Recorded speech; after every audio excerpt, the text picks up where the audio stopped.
Democrats are finally, maybe, using some of the leverage that they have remaining in Congress, and House Speaker Mike Johnson ran to Fox News to complain about it. Take a look.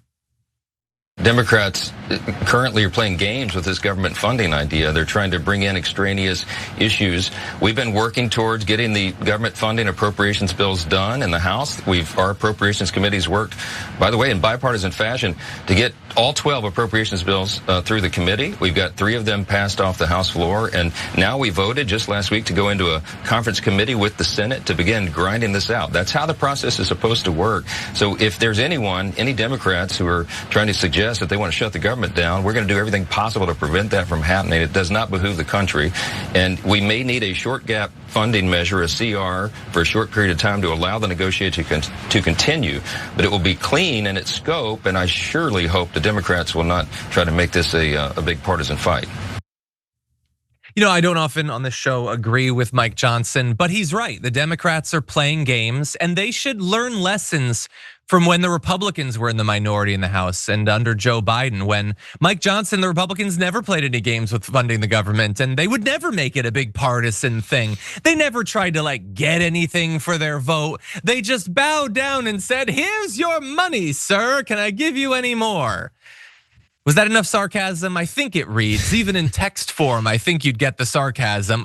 But at least, look, hypocrisy is prematurely aging me and it's driving me mad. But at least in this case, we've always had this hypocrisy, at least for the past couple decades. Whether it's the Democrats or the Republicans, they always imply that you should just play ball and they obviously want to get something. So at least this is sort of like normal hypocrisy.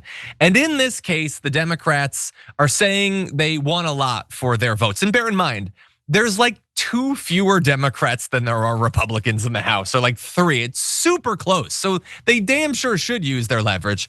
So here's what they want. They call themselves the majority Democrats, this group. They say they want to reverse the cuts to Medicaid in the one big beautiful bill. They want to replace the law's tax cuts with a tax cut for the bottom 99%. They want to eliminate the Trump administration's tariffs. They want the restoration of cops grants. They want the release of the Jeffrey Epstein files and a ban on members of Congress trading stock as part of an effort to root out corruption in the government. And that is admittedly a lengthy list of demands. So much so that even I'm like, that seems like a lot, man. I don't think you're gonna get that. I don't think they're gonna get any of that, but I like that they're asking for it. Luke, what do you make of this?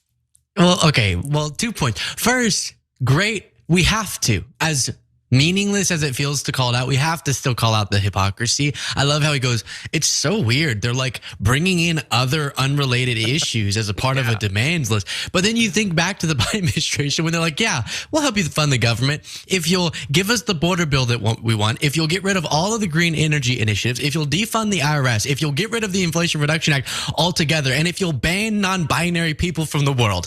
And then for them to now go, it's just strange. It's just kind of strange they would ask for things in return for their support is obviously hypocritical, but I do think both parties do the performative shock that the other side has demands. The point too is I'm so relieved that Democrats are finally doing something with the little power that they do have. And I do credit them with that, because if we think back to the last time the funding extension was a debate, and Chuck Schumer got a lot of flack because he helped to get it across the finish line. And my big criticism was not that I didn't sympathize with why Schumer didn't want the government to shut down, but that Democrats waited to push themselves into the conversation until 3 days before the deadline. And my argument was, before the deadline, lay out what is needed for your support. And then even if you don't get a single one of the things on that checklist, with all the news right now, I don't think this is going to be a huge story, but it at least provides an opportunity for the national discourse to be about how Democrats want to get the Medicaid cuts out, Medicaid cuts, Epstein, Medicaid, Epstein, Medicaid, Epstein.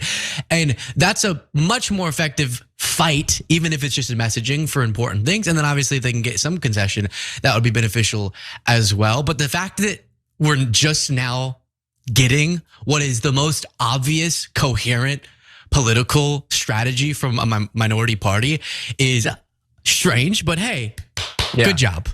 I agree. And it's like you're saying, it's gonna be like a great reminder when they're focusing on it. It's even a great reminder to me. Like I follow the news all the time, and I've been so in the thick of this last week that I was reading that list and I was like, oh yeah, they cut like $1 trillion from Medicaid. And oh yeah, they gave like $5 trillion to Mark Zuckerberg and Jeff Bezos. And oh yeah, they are covering up for like the biggest sex predator in American history. And Trump is definitely implicated in that. All of this, and they are corrupt. They are using insider information to personally enrich themselves. So thank you to the majority Democrats for focusing on that.